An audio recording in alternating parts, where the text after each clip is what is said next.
Hi everyone, this is Bryn, and you are listening to an audio version of the Ultimate Bridal Blog presented by Columbia City Bridal. Find someone to marry you who really wants to get to know you as a couple. This is episode 9, Marry Us, Please.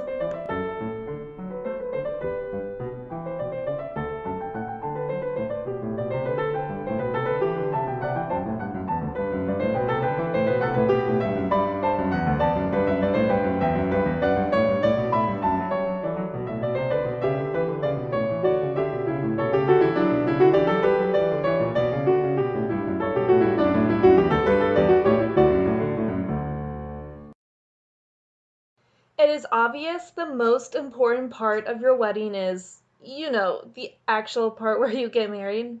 If you are getting married in a church or having some religious-based type ceremony, you may have very little control, if any, on who gets to marry you.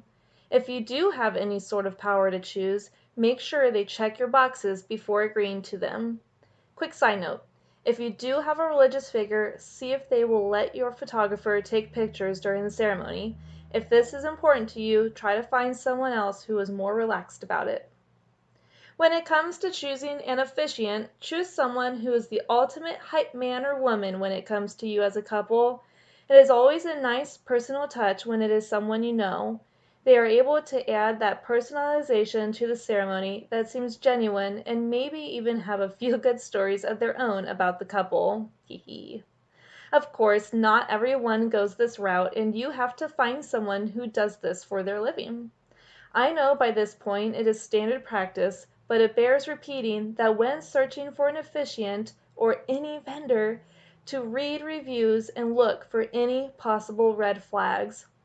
Marrying you and your partner is the most important job of the weekend, and you want to stay away from red flags or at least get some clarification where needed.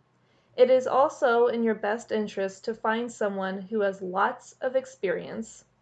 Once you find someone to marry you, make sure you spend time with them. Like I said earlier, you want them to ultimately be your hype man or woman, and that will translate into the ceremony.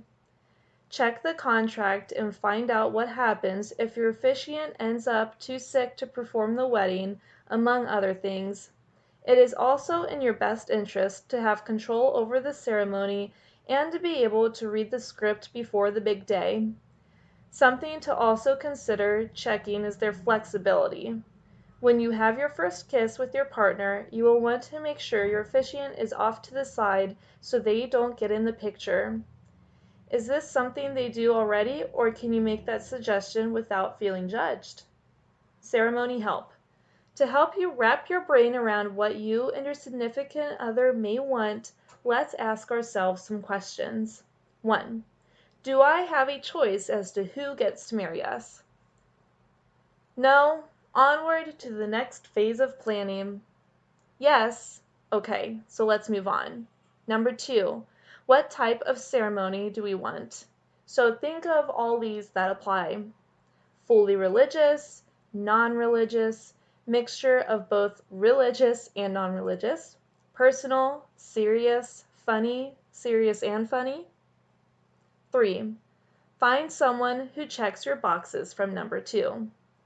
Overall, the most important part of your weekend is the part where you get married. The 3 people and one thing that need to make that happen are you, your significant other, the officiant, and your marriage license. Whether you ask someone special to you or you find someone who does it for a living, make sure they actually care about you and your partner.